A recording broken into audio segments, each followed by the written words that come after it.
कालू, वो देखो सामने एक शिकारी चील आ रही है। हो। कोरी, हमें कोई डर नहीं है शिकारी चील से, क्योंकि ये चील काले कौवों का मांस नहीं खाती।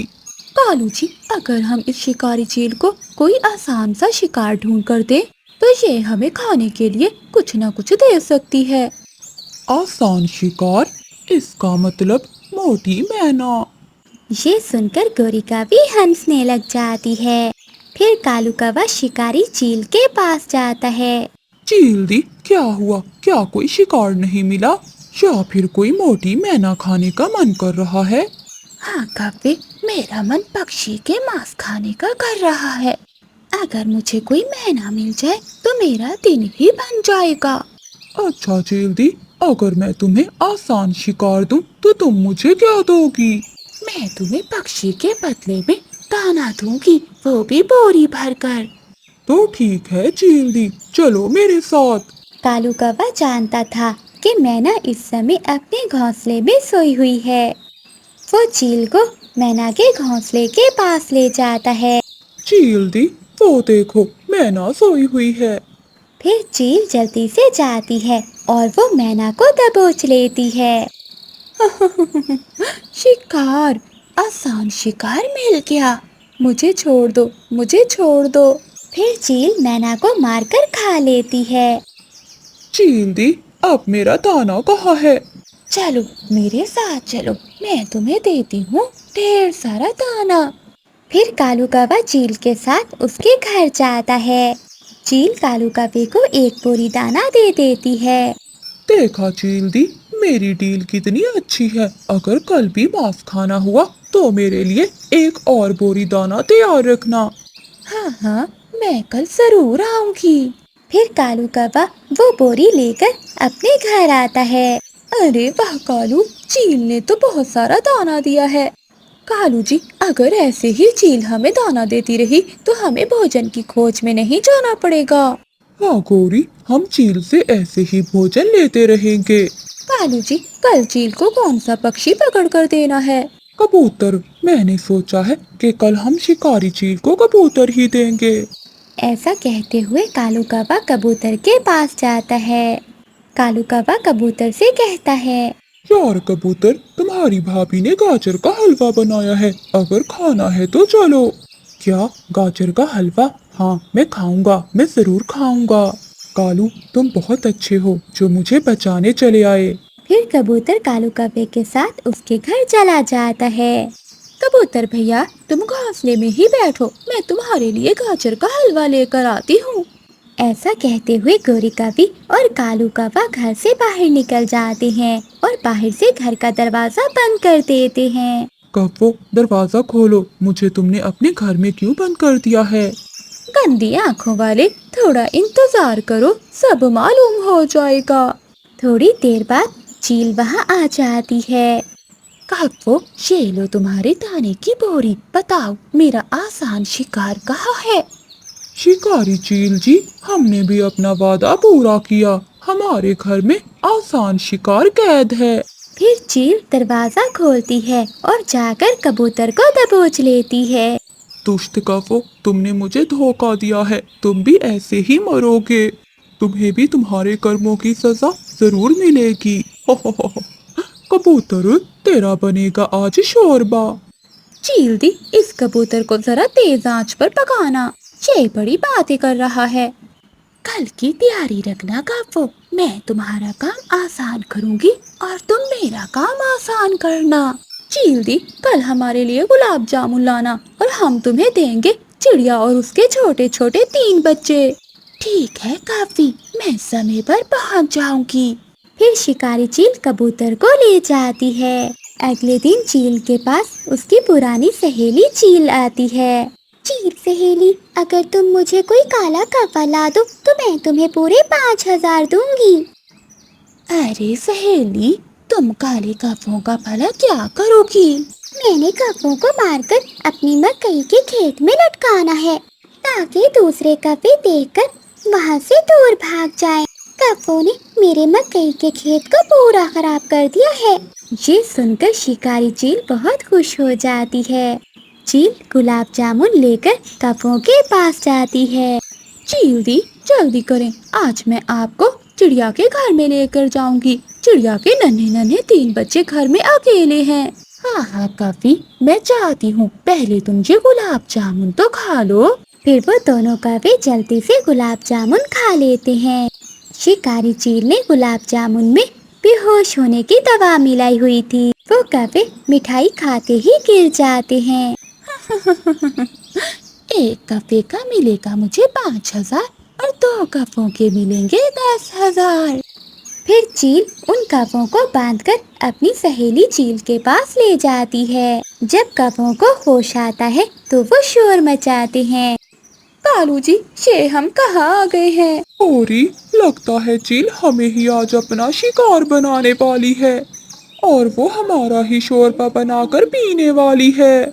गोरी कपी तो ये सुनते ही बेहोश हो जाती है। अब उन कौवों को अपने किए की सजा मिलने वाली थी, क्योंकि वो थोड़ी देर बाद ही मरने वाले थे। कौवों ने जो किया उन्हें उसकी सजा मिल गई, क्योंकि बुराई का अंजाम बुरा ही होता है। किसी जंगल में एक गोरी कौवी रहती थी। वो कौवी बहुत गरीब थी। एक दिन वो नदी से पानी भरने जा रही थी। गोरी के पास एक मटका था जिसमें पानी भरकर वो घर लाती थी। गोरी कौवी ने उस मटके को नीचे रखा और पानी भरने लगी। तभी उसने देखा कि उस मटके में एक सांप बैठा है। मैं ये सांप अपने घर ले जाऊंगी और इसे खुद को काटने दूंगी। मैं इतनी गरीब और अकेली हूँ कि मैं जीना भी नहीं चाहती। गोरी कौवी वो मटका लेकर घर पहुंची। जैसे ही उसने मटके को नीचे रखा तो वो मटका एक सोने के हार में बदल गया, जिसे देखकर कौवी बहुत हैरान हुई, क्योंकि वहाँ सांप की जगह एक कीमती हार पड़ा हुआ था। वो कौवी सोने का हार लिए जल्दी से कबूतर महाराज के पास गई और कबूतर महाराज ने वो सोने का हार तुरंत खरीद लिया और अपनी रानी को देने के लिए, क्योंकि वो हमेशा दुखी रहती। उनकी कोई भी औलाद नहीं थी। रानी वो हार देखकर बहुत खुश हुई। महारानी ने वो हार अपने एक बक्से में रख दिया।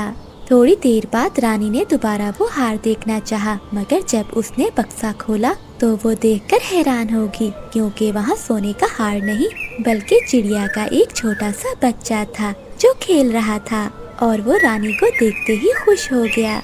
ओह, ये कितना प्यारा है। मैं हमेशा से एक बेटा चाहती थी। ये बच्चा मेरे लिए किसी भी गहने से ज्यादा कीमती है।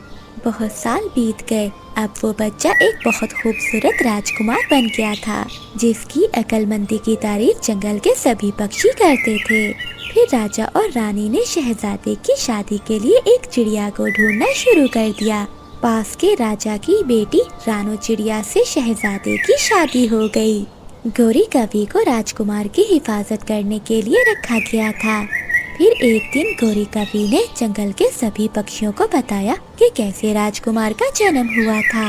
ये अफवाह फैलने लगी और एक दिन रानो चिड़िया के कानों में भी पहुंच गई। राजकुमारी चिड़िया को भी ये बात जानने की बहुत इच्छा थी, इसलिए राजकुमारी ने राजकुमार से पूछना शुरू कर दिया।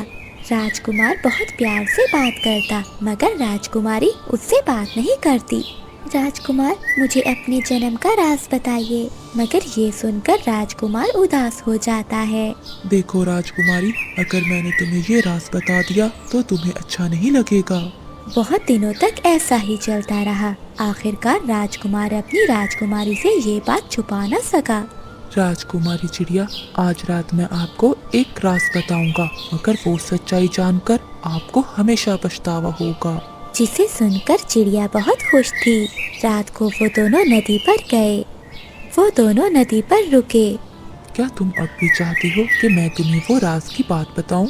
हाँ राजकुमार, मैं जानना चाहती हूँ।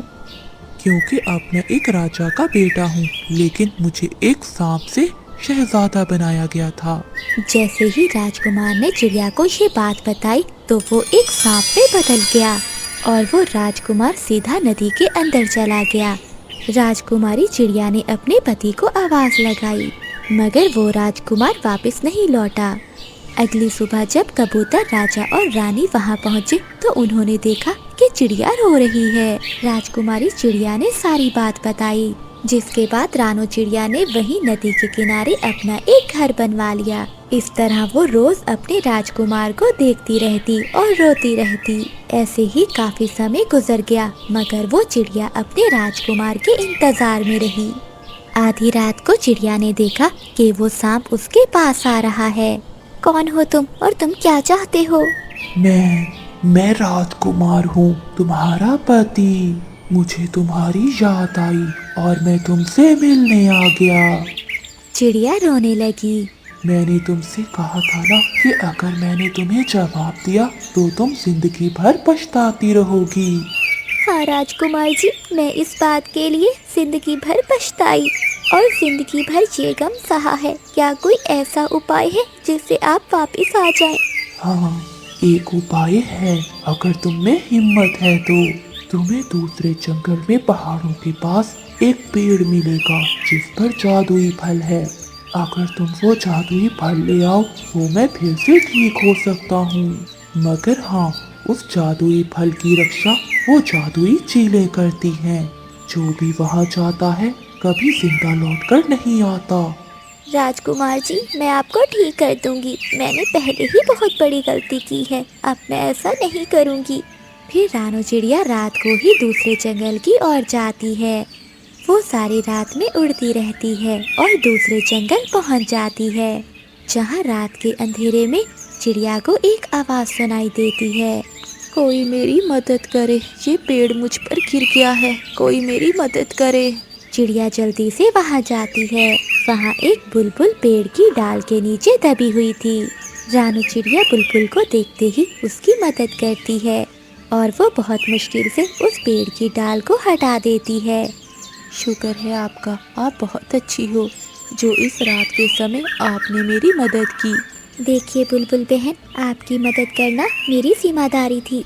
आप तो राजकुमारी लग रही हैं, इस जंगल में क्या कर रही हैं? फिर रानो चिड़िया बुलबुल को सारी बात बताती है।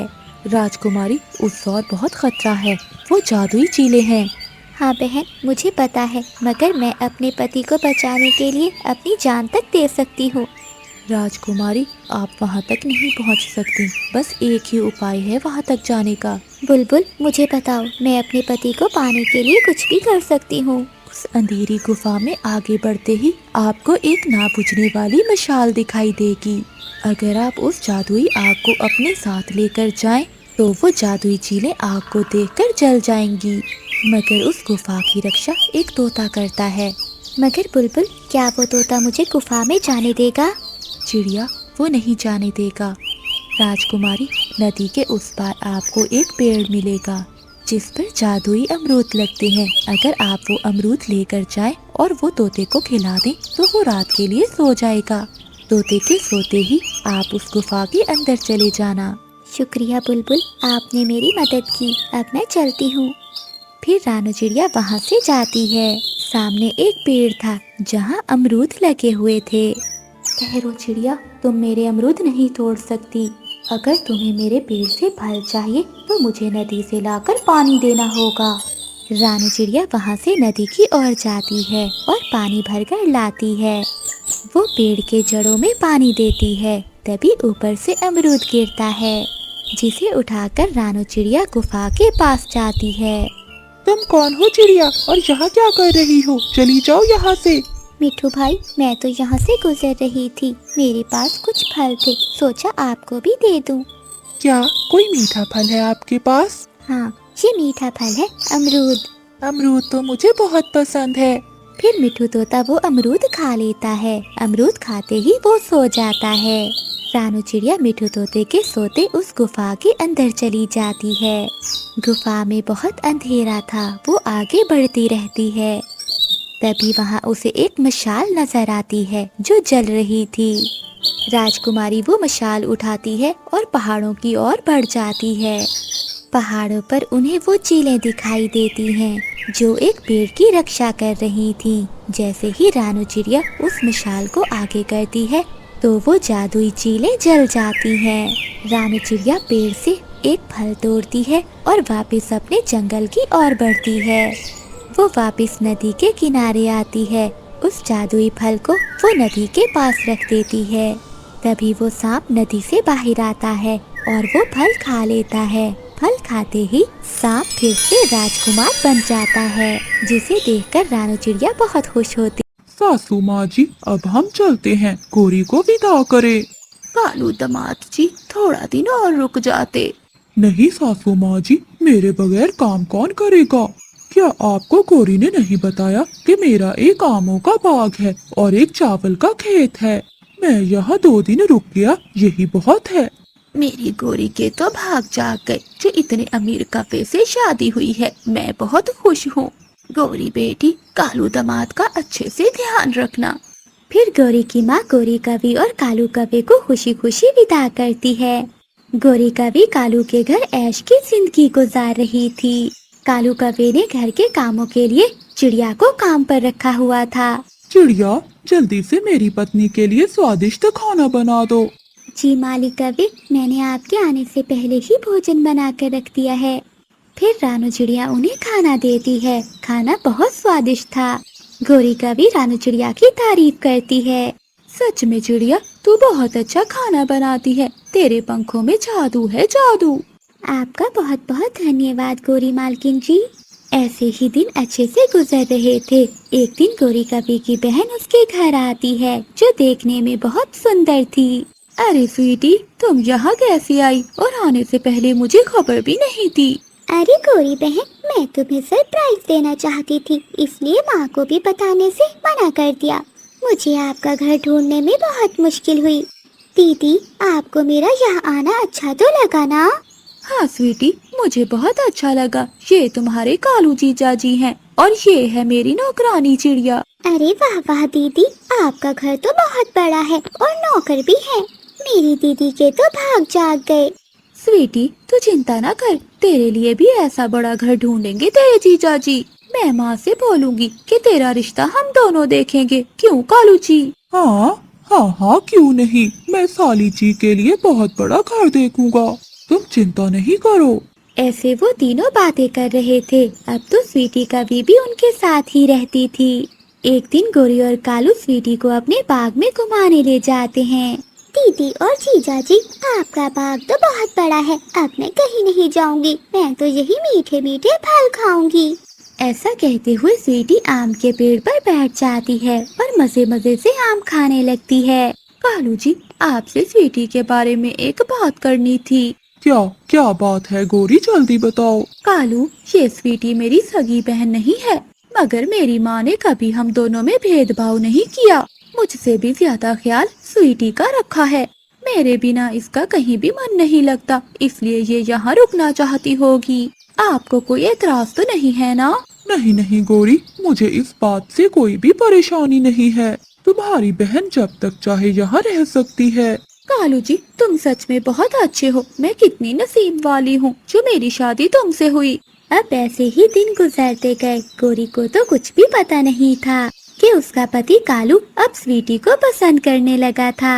अब से वो कोई भी चीज लाता तो पहले स्वीटी को देता। गौरी, ये लो, मैं तुम्हारे लिए सोने का हार लाया हूँ। कालू जी, ये तो बहुत सुंदर है। जीजा जी, क्या आप अपनी पत्नी के लिए हार लाए हो? मेरे लिए कुछ नहीं लाए?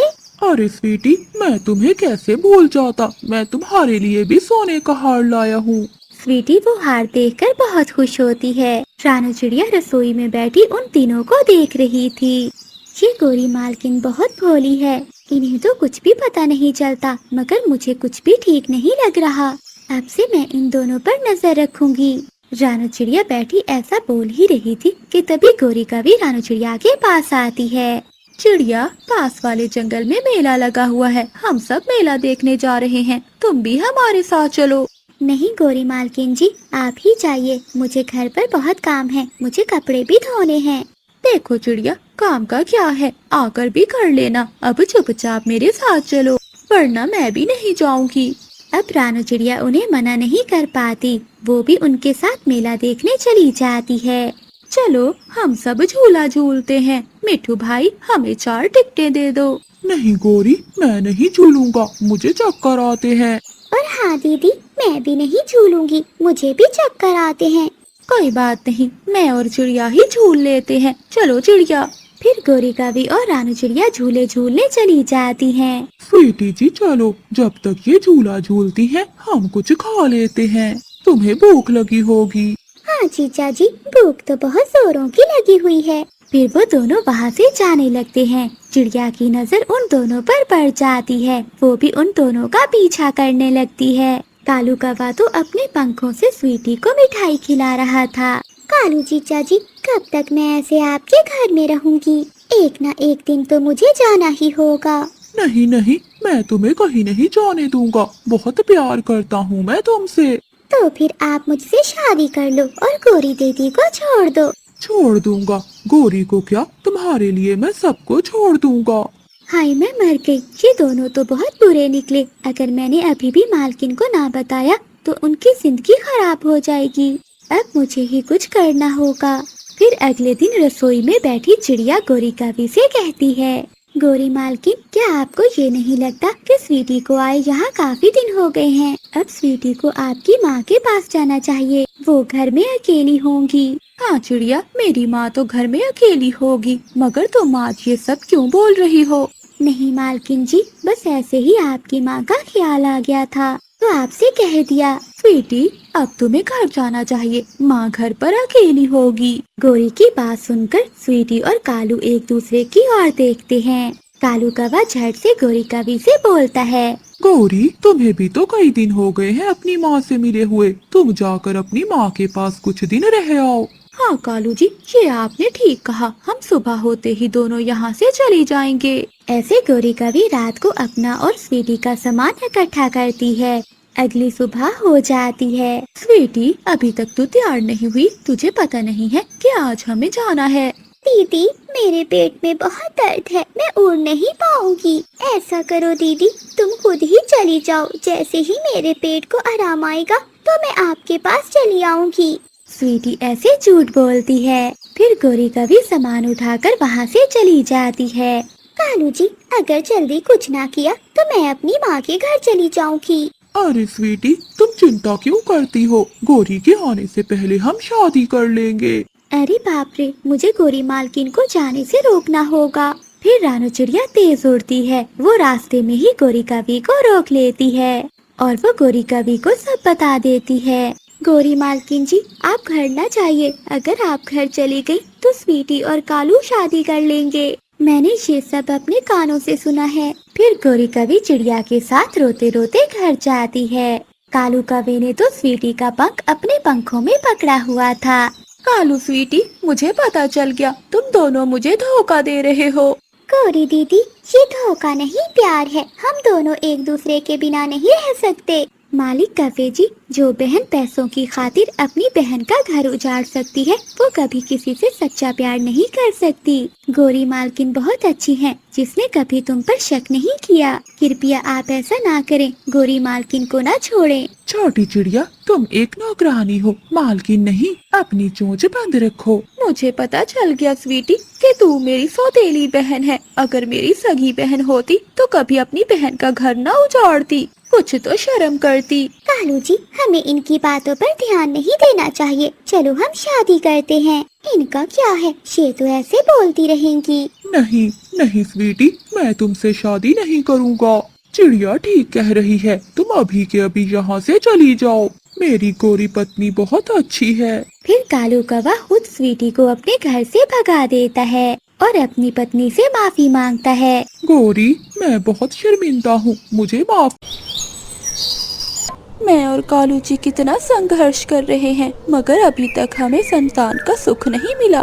कालू जी भी अब मुझसे नफरत करने लगे हैं। न जाने मुझे कब संतान होगी। इस जंगल में सभी पक्षियों की अपनी अपनी संतान है, बस मैं ही एक बदनसीब हूँ जिसे कई सालों से संतान का सुख नहीं मिला। गोरी कवि अपने दुखों को याद कर कर रोई जा रही थी। तभी गोरी कवि को झाड़ियों के पास एक छोटा चील का बच्चा जख्मी दिखाई देता है। गोरी कवि तुरंत वहाँ जाती है। मम्मा, मम्मा, मेरे पंख, मेरा पंख। अरे, ये तो चील का बच्चा है, मगर इसके पंख पर बहुत चोट लगी हुई है। क्या हुआ बेटा, तुम्हारे ये चोट कैसे लग गई? आंटी, मैं अपने घर जा रहा था मगर रात को रास्ता भूल गया और एक पेड़ से टकराकर मैं इन झाड़ियों में फंस गया और मेरे पंख पर चोट लग गई। अब मैं उड़ नहीं पा रहा, मुझे बहुत दर्द हो रहा है। गौरी कवि चील के बच्चे को लेकर अपने घर चली जाती है। अरे आ गई मनहूस कहीं की, ये क्या, ये चील के बच्चे को क्यों साथ लाई है? कालू जी, ये बच्चा बहुत जख्मी था, उड़ नहीं पा रहा था, बस इसीलिए मैं इसे अपने घर ले आई। बेटा, मैं तुम्हारे पंखों पर पट्टी लगा देती हूँ। फिर गौरी कवि छोटे बच्चे को पट्टी कर देती है। खुद की संतान तो पैदा नहीं कर सकती और दूसरों की संतान की रक्षा कर रही है, मनहूस कहीं की। पता नहीं कहां से मेरे जीवन में आ गई।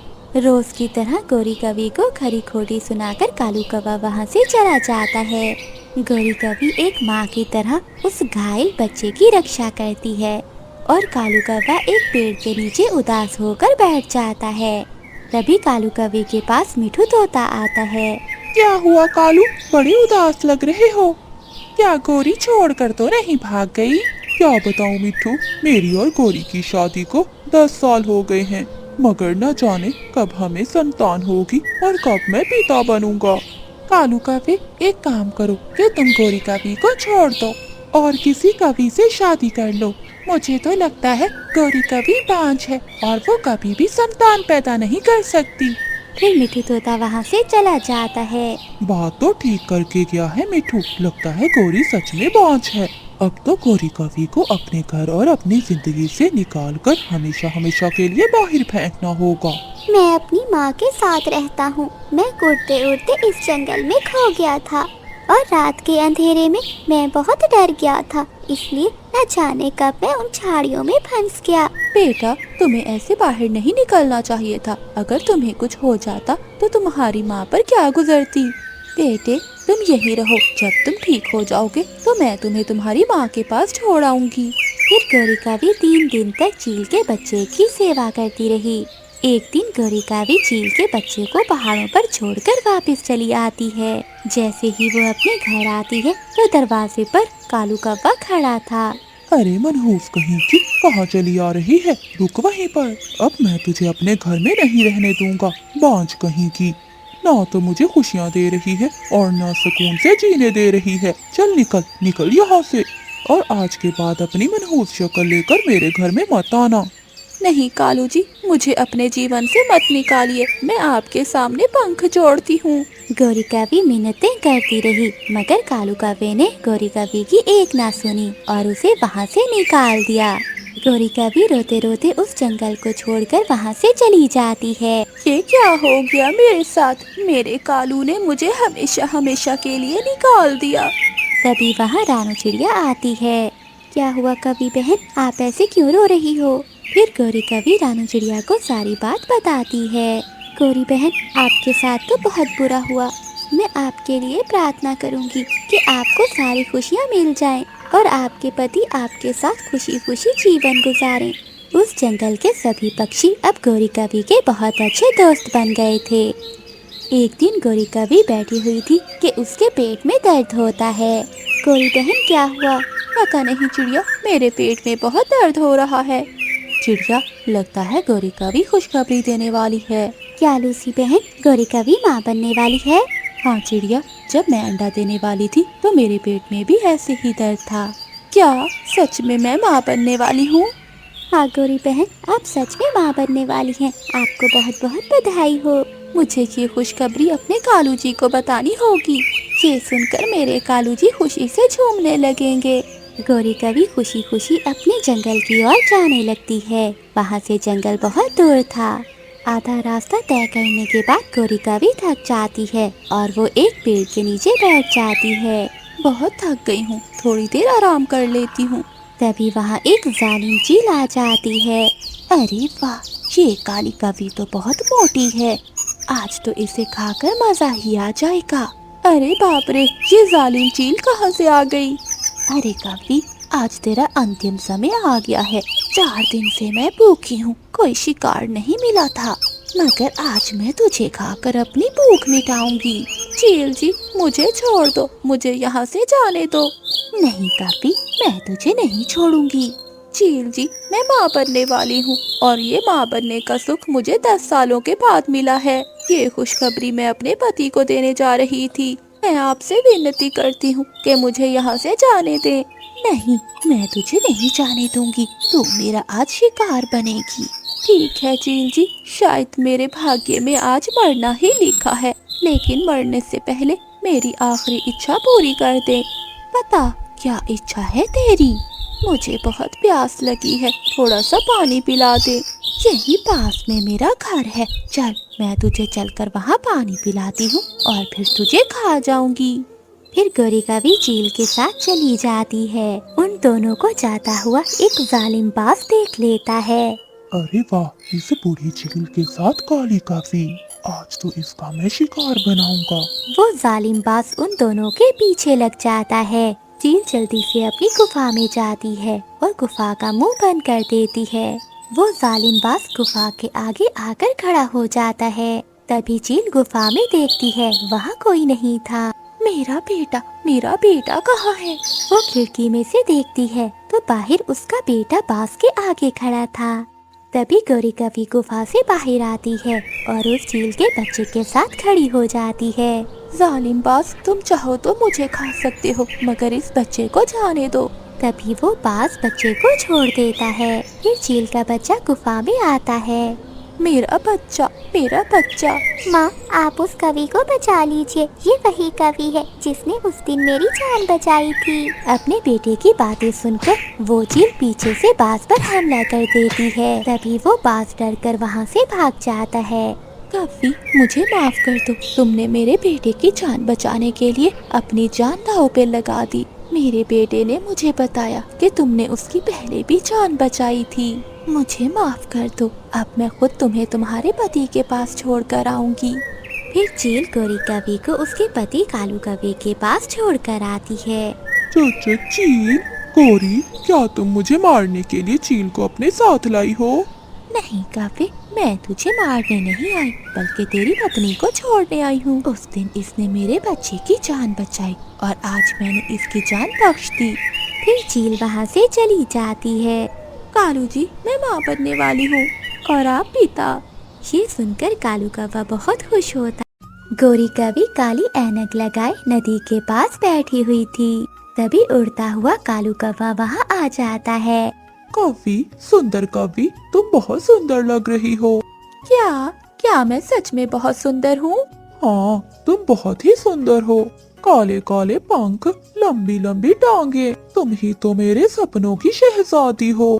कव्वे, तुम भी बहुत सुंदर हो। क्या तुम्हारे पंख भी मेरी तरह काले हैं? हा, देख लो, देख कर बताओ। हाँ, देख रही हूँ। तुम भी मेरी तरह बहुत सुंदर हो, मेरी तरह काले काले पंख और बड़ी सी लंबी चोंच। तुम ही मेरे सपनों के शहजादे हो। मैं तुमसे शादी करना चाहता हूँ, क्या तुम करोगी मुझसे शादी? हाँ, मगर तुम्हें मेरी माँ से इजाजत लेना होगी, फिर ही मैं करूँगी तुमसे शादी। मैं मना लूंगा तुम्हारी माँ को। फिर कालू कौवा वहाँ से चला जाता है। थोड़ी देर बाद गौरी कवि की माँ वहाँ आ जाती है। बेटी, अब घर चलो, यहाँ क्यों बैठी हुई हो? माँ, मैं देख तो नहीं सकती, मगर महसूस तो कर सकती हूँ। मुझे यहाँ बैठना बहुत अच्छा लगता है। फिर बूढ़ी कवि अपनी अंधी बेटी को लेकर घर चली जाती है। माँ, मैं शादी करना चाहती हूँ। बेटी, कौन करेगा तुमसे शादी? तुम तो देख नहीं सकती हो और घर के भी कोई काम नहीं कर सकती हो।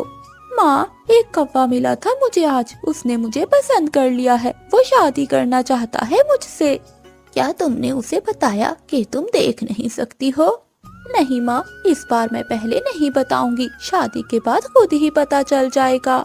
दूसरे दिन कालू कौवा सुबह सुबह तैयार होता है और अपने घर से निकलकर गौरी कवि के घर जाता है। गौरी, मैं आ गया। माँ कहाँ है?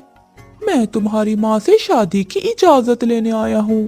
काफे जी, क्या तुम करोगे ना मुझसे शादी और मेरी माँ को मना लोगे ना? हाँ, मैं तुम्हारी खातिर सब कुछ कर सकता हूँ। माँ, यहाँ आओ, कोई आपसे मिलने आया है। बूढ़ी माँ अंदर से आती है। माँ जी, मैं शादी करना चाहता हूँ आपकी बेटी से। बेटे, अगर तुम्हें मेरी बेटी से शादी करनी है तो बाग से पहले मेरे लिए मीठे मीठे अमरूद लेकर आओ, फिर ही मैं करूँगी शादी अपनी बेटी की। मैं लाऊंगा, मैं गौरी जी के लिए कुछ भी करूँगा। फिर कालू कौवा वहाँ से उड़ता है। माँ, आपने कालू को अमरूद लेने क्यों भेज दिया है? बेटी, तुम तो अंधी हो, तुम दाना नहीं ला सकती। मैं देखना चाहती हूँ क्या ये कौवा तुम्हारा पेट भी भर सकता है। कालू कौवा उड़ता हुआ मिठू के खेत में जाता है। मिठू तोता काम से फारिग होकर धूप में सो रहा था। मिठू सो रहा है, अब मैं अमरूद चुरा लेता हूँ। कालू कौवा चुपके से अमरूद चुराकर वहाँ से भाग जाता है। बेटा, ये अमरूद तो बहुत मीठा है। तो क्या माँ जी, अब मैं शादी कर सकता हूँ आपकी बेटी से? बेटे, मैं कल बताऊंगी। फिर कालू कौवा वहाँ से चला जाता है। गौरी बेटी, मैं कल फिर आजमाऊंगी इस कफे को। कालू कौवा अपने घर में जाकर बहुत खुश था। वो तो सारी रात गौरी कवि के बारे में ही सोचता रहता है। अगली सुबह वो फिर से गौरी कवि के घर जाता है। कव्वे, आज तुम्हें मेरे लिए मीठी खीर लेकर आनी होगी। अगर तुम्हें मेरी बेटी से शादी करनी है तो पहले मेरे लिए मीठी खीर लेकर आओ। मीठी खीर? हाँ माँ जी, मैं जरूर ले आऊँगा, मैं मीठी खीर ले आऊँगा। कालू जी, मेरी खातिर कर दिखाना, मेरी माँ की परीक्षा में पूरा उतरना। गौरी जी, आप चिंता नहीं करो, मैं लाऊंगा, मैं मीठी खीर जरूर लाऊंगा। फिर कालू कौवा वहाँ से उड़ता है और चिड़िया के पास जाता है। चिड़िया बहन, मुझे मीठी खीर बना दो, मैंने अपनी होने वाली सास को मीठी खीर खिलानी है। कालू भैया, ये आपकी होने वाली सास कौन है? बेरी के पेड़ पर है गौरी कवि का घर, वो बहुत सुंदर है। अगर मैं उसकी माँ की परीक्षा में पूरा उतरा तो वो मेरी शादी कवि से कर देगी। कालू भैया, आजकल धोखा भी हो जाता है, अच्छी तरह से जांच कर लेनी थी आपने। नहीं नहीं चिड़िया, मैंने सारी जांच कर ली है। वो कवि बहुत खूबसूरत है और सुंदर भी है, नीली नीली आँखें हैं उसकी। फिर रानू चिड़िया कालू कौवे के लिए मीठी खीर बनाती है और उसे दे देती है। कालू कौवा मीठी खीर लेकर गौरी कवि के घर जाता है। मुझे पता था कालू जी आप जरूर कर लोगे। माँ जी, क्या अब मैं शादी कर सकता हूँ? हाँ हाँ बेटे, अब तुम शादी कर सकते हो। अगले दिन कालू कौवा चिड़िया और तोते को साथ लेकर आता है और कालू कौवे की शादी हो जाती है। कालू, तुम्हारी दुल्हन ऐनक क्यों नहीं उतार रही है? हा, हो सकता है कालू तुम्हारी दुल्हन अंधी हो। मिट्ठू, मैं तुम्हारी चोंच तोड़ दूंगा। चुप कर जाओ, अगर किसी ने सुन लिया तो। फिर कालू कौवा गौरी कवि को ब्याह कर अपने घर ले जाता है। कालू जी, ये घर तो बहुत सुंदर है और बड़ा भी। ये कवि पागल है, मेरे टूटे हुए घर को सुंदर कह रही है। हाँ हाँ, मेरा घर बहुत सुंदर है, मेरी माँ ने बनाया था। गौरी जी, अब ये ऐनक उतार भी दो। क्या तुम ऐनक रात को भी लगाती हो? नहीं नहीं कालू जी, मैं तो बस सोने के समय ही ये ऐनक उतारती हूँ।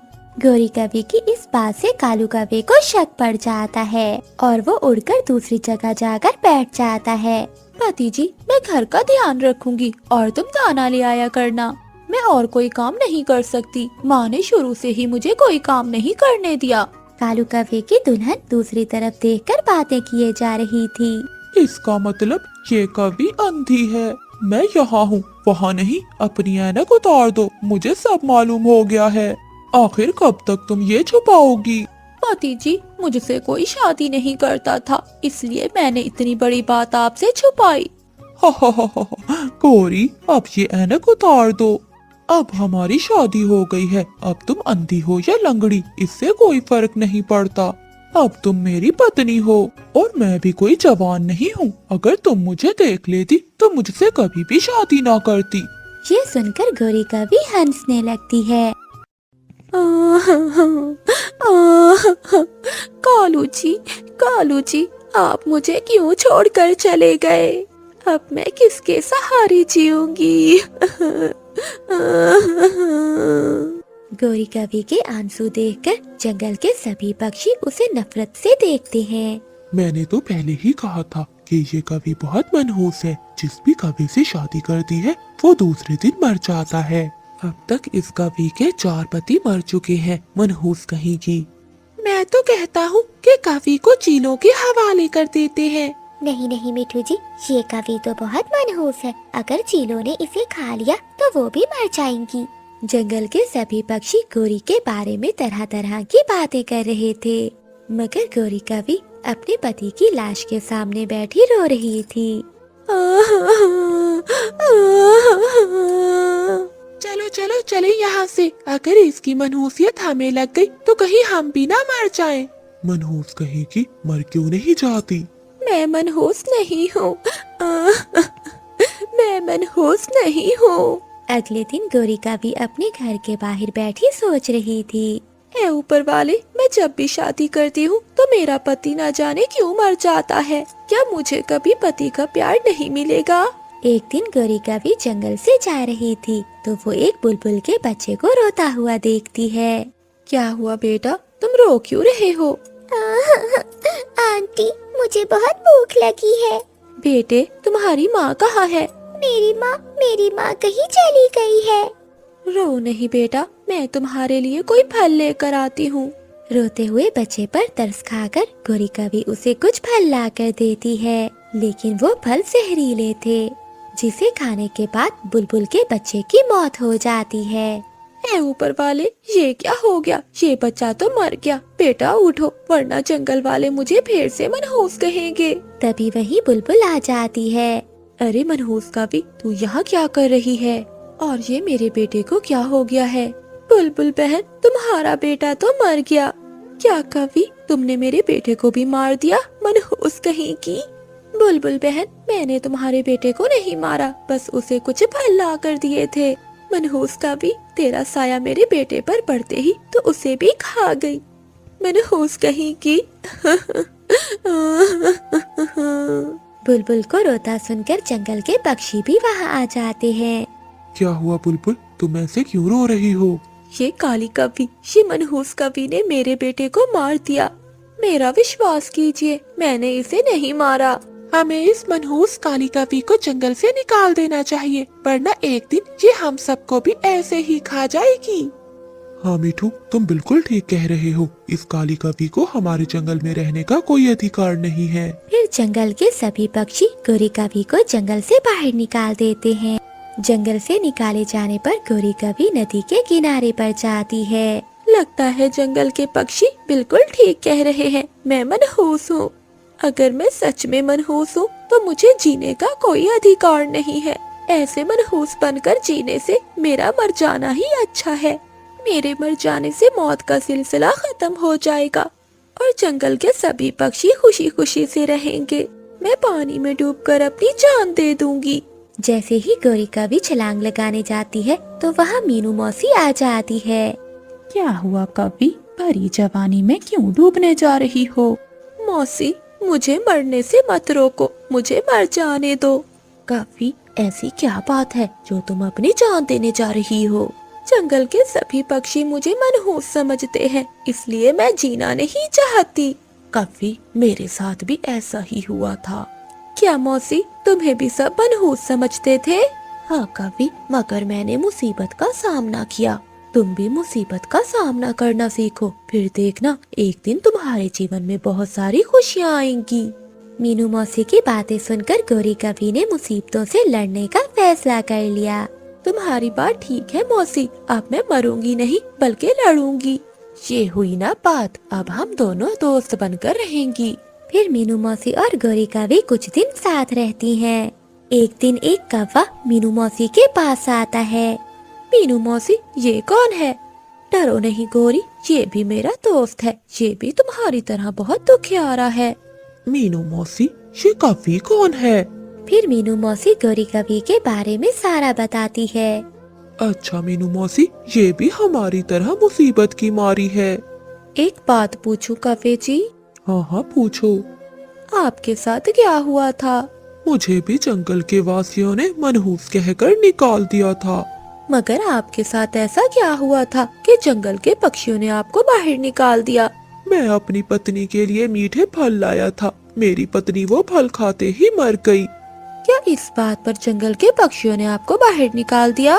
नहीं कवि, मुझे कुछ दिनों बाद एक बहुत बड़ी बीमारी लग गई। मुझे जंगल के पक्षियों ने मेरे बच्चों के साथ बाहर निकाल दिया। कौवा रोने लगता है। कौवे जी, आप रोइए नहीं, मैं आपके बच्चों की माँ बनकर उनकी रक्षा करूँगी।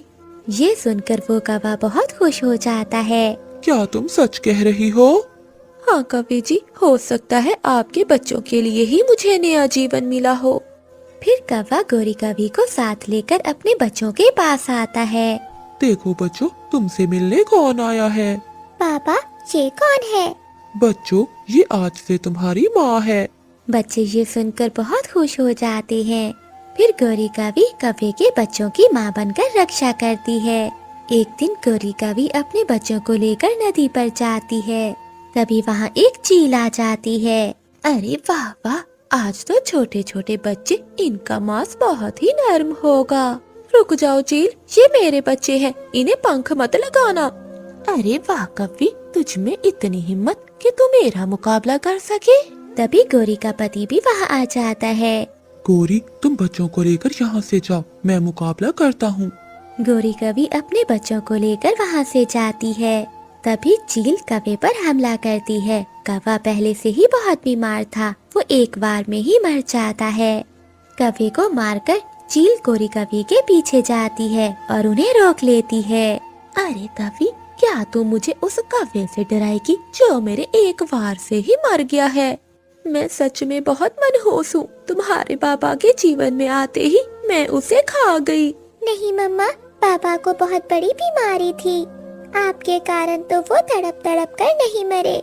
मम्मा, आप मनहूस नहीं हो, आपके कारण तो हमने जीवन में खुशियाँ देखी हैं। ठीक है बच्चों, अगर हम यहाँ से जिंदा बच गए तो मैं समझूंगी कि मैं मनहूस नहीं हूँ। हाँ माँ, देख लेना, हम जरूर जिंदा जाएंगे क्योंकि आप मनहूस नहीं हो। बस बहुत हो गया, अब मुझे बहुत भूख लगी है। चील कौवे के परिवार पर हमला करने ही वाली थी कि वहाँ मीनू मौसी आ जाती है। मीनू मौसी आते ही चील की आंखों में चोंच मारती है, जिससे चील को कुछ भी नजर नहीं आता और वो दर्द से चीखती हुई वहाँ से चली जाती है। फिर गोरी कवि और उसके बच्चे बच जाते हैं। अब गोरी कवि को मालूम हो गया था कि वो मनहूस नहीं है। गोरी के जंगल वाले पक्षी आकर गोरी कवि को वापस उसके जंगल ले जाते हैं, जहाँ वो अपने परिवार के साथ खुशी का जीवन गुजारने लगती है।